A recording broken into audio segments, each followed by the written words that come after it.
to the Renaissance English History Podcast. And this is episode 45, and it is another joint episode with Melita Thomas of Tudor Times. This is the second joint episode that we've done, and I'm really looking forward to doing a great deal more with original content and podcasts with them. Just a quick admin note that the Renaissance English History Podcast is a proud member of the Agora Podcast Network, and the Agora Podcast of the Month is actually a collection of podcasts from a group called Podcastnik. They produce The Secret Cabinet, History of Germany, Bohemican, lots of other great history podcasts. Check it out at http://www.podcastnik, podcastnik, podcastnik.com. And as always, you can get show notes and more information about the Renaissance English History Podcast at http://www.englandcast.com.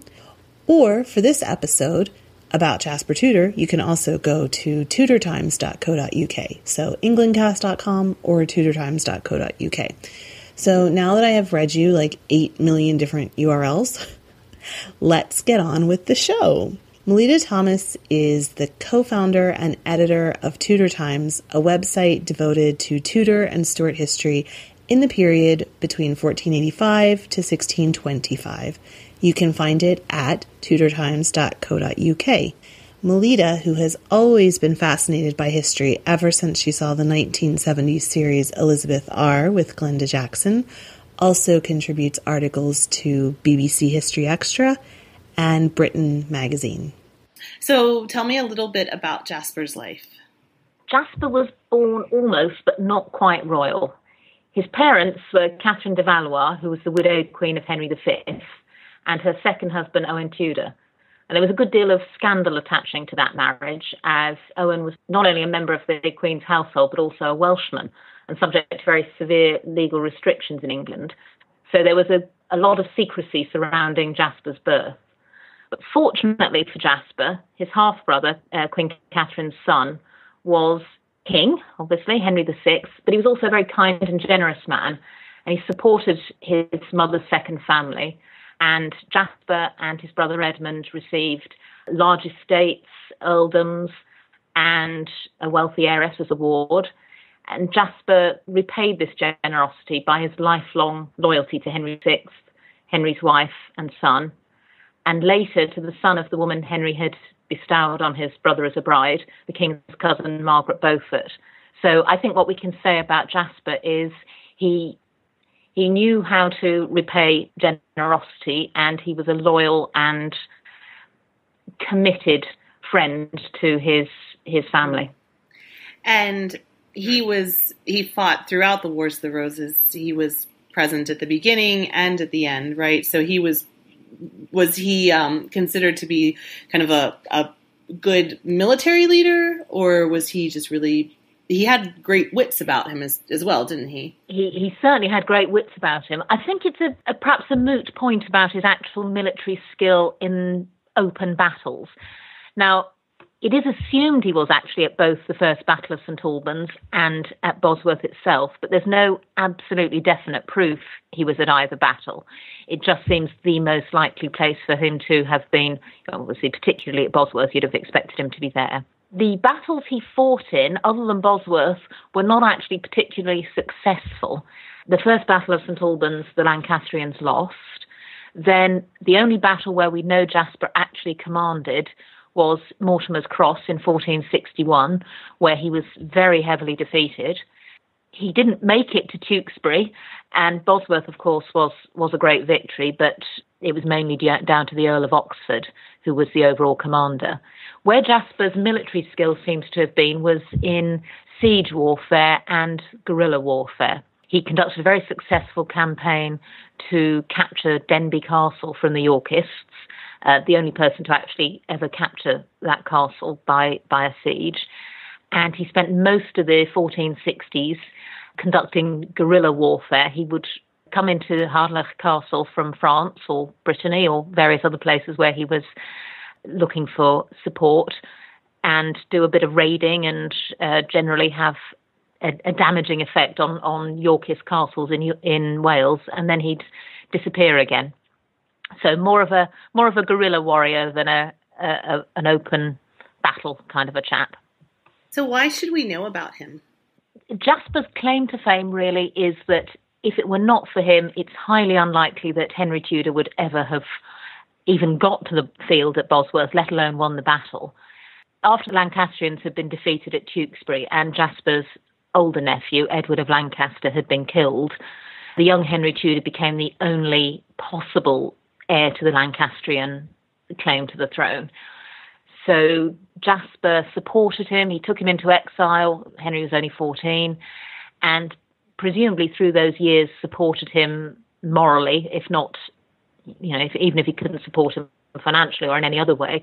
And then when the time came for Henry to invade, it was into Jasper's old lands of the earldom of Pembroke that they sailed directly there. And Jasper's relationships with the local nobility and gentry had lasted long enough, even through exile, for Henry to actually get a toehold into Wales and enabled him to raise enough of an army to invade and win at Bosworth. If Jasper hadn't had friends in Wales, it's very likely that Henry would have just been captured and come to a sticky end. But early on, didn't he seem, when it was all just beginning, didn't he seem kind of willing to work with Warwick and with the Yorkists? I guess that was down to just, at the time, it wasn't as if they were trying to position themselves as actually taking the throne. But it seemed as if he wanted to be on good working terms with Warwick. And then even later when Warwick came to France, he seemed willing to try and broker deals. A, is that true? And B, what do you think made him change his mind and kind of stay so loyal to Lancaster throughout his life?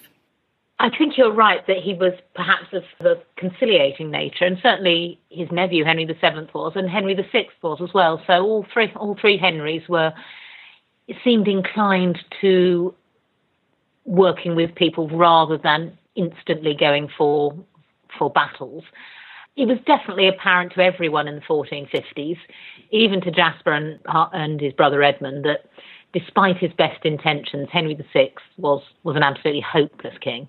And his queen, Marguerite of Anjou, she was not a good queen in the sense that she was very, very divisive.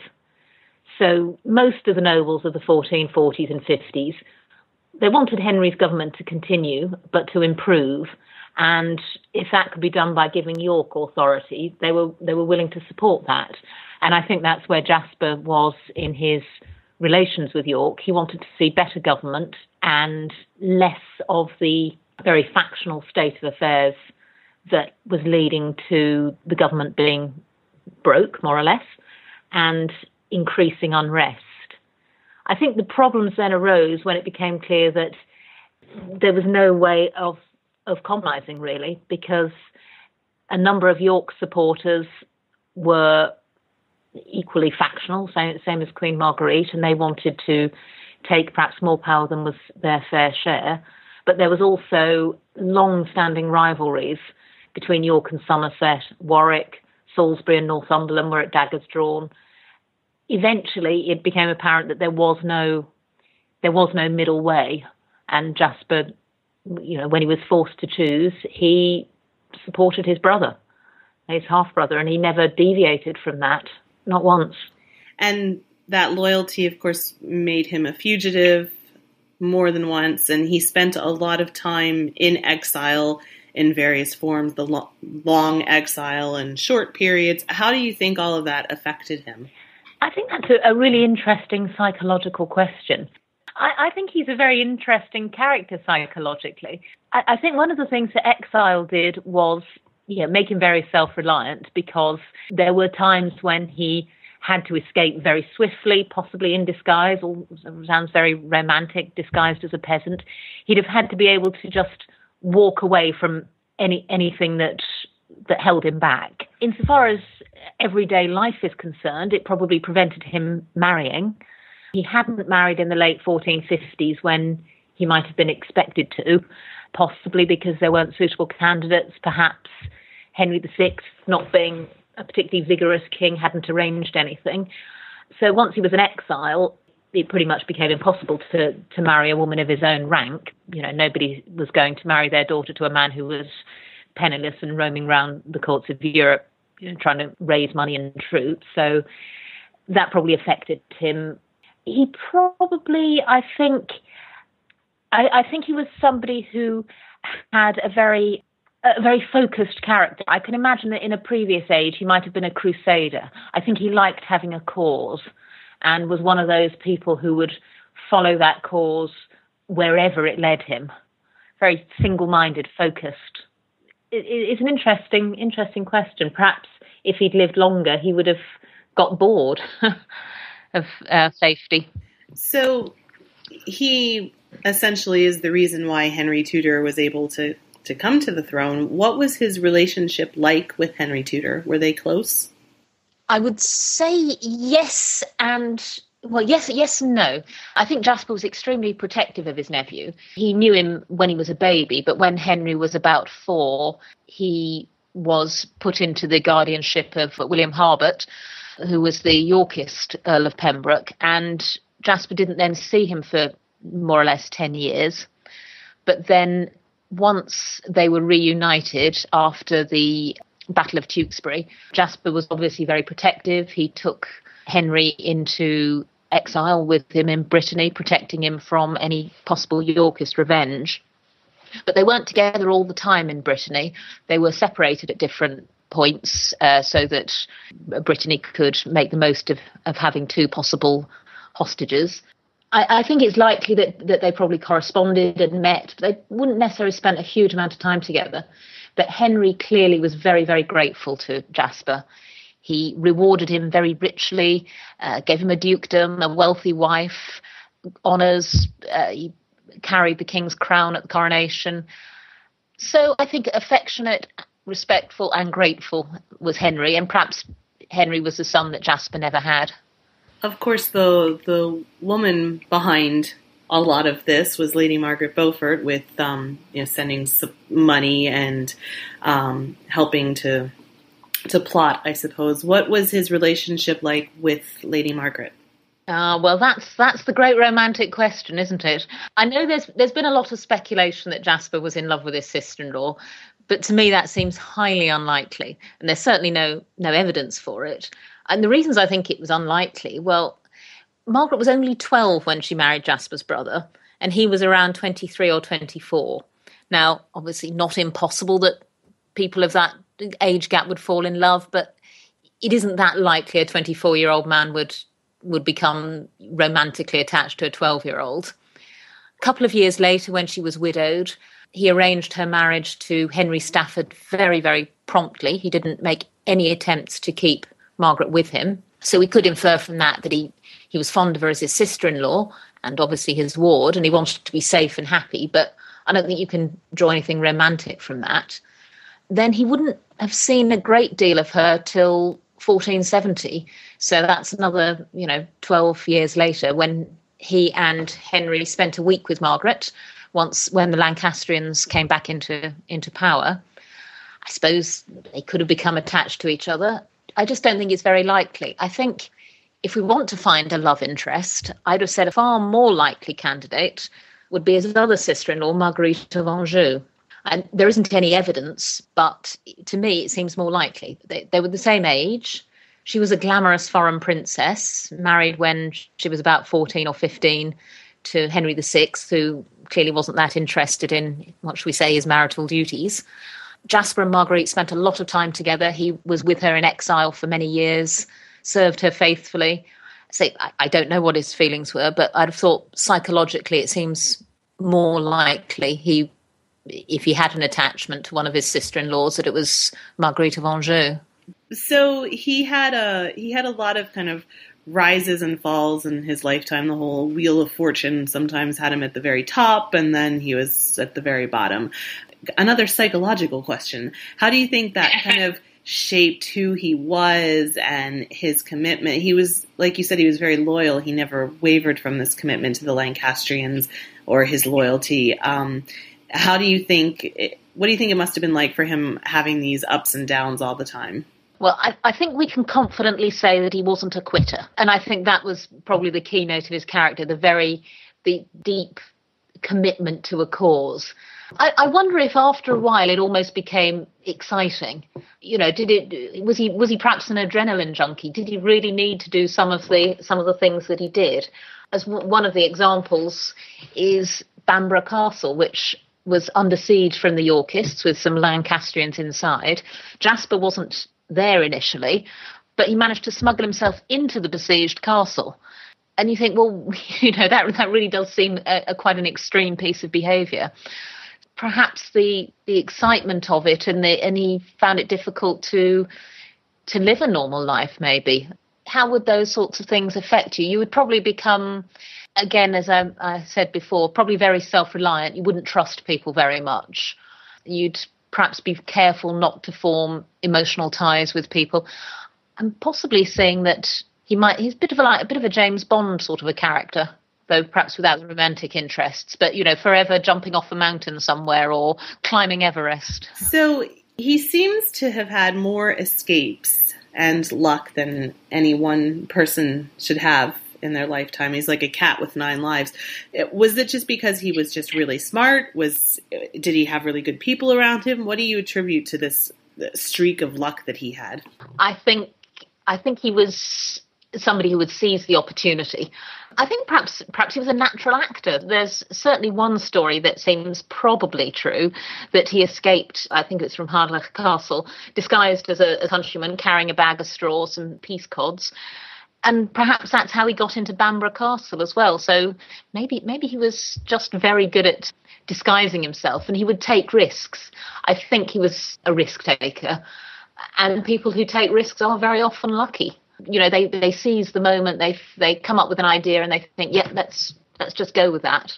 I'm sure he had good people around him, and he certainly must have inspired loyalty to have the reaction when he and Henry landed in 1485, that he was not betrayed by anybody. He did garner support as they marched through Wales. So definitely a bit of a James Bond, I think. Why do you think he's not remembered more than he is? I think possibly because he didn't have children. So he died in 1495, obviously by Henry VII, but Henry's children were too young to remember him. Henry VIII was only 4 at the time of Jasper's death.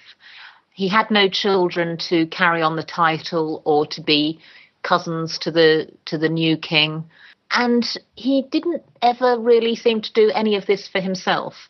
It was very much about first supporting Henry VI and Edward of Lancaster, and then Henry VII. He didn't seem to be wanting the limelight himself, unlike perhaps the Earl of Warwick, who did seem to have rather a sort of personal interest in the whole thing. Jasper seemed to be doing it for the wider cause.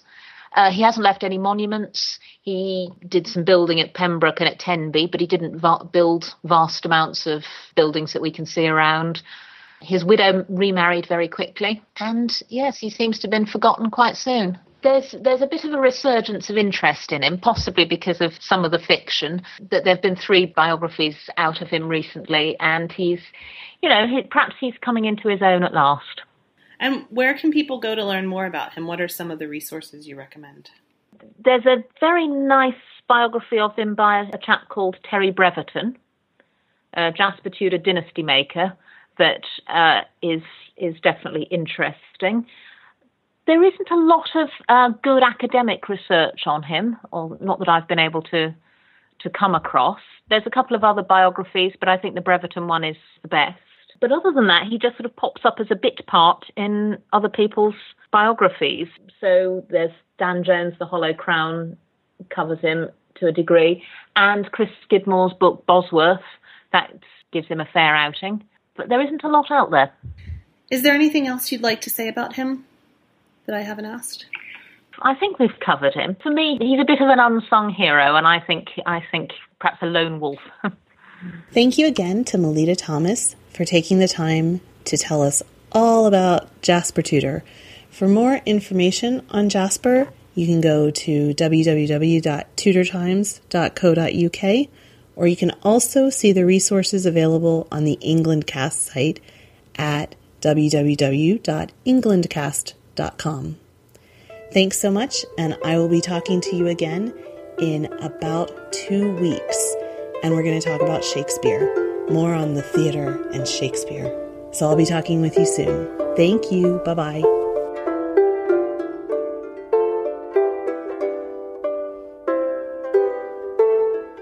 Blow, northern wind, a scent will make me sweating.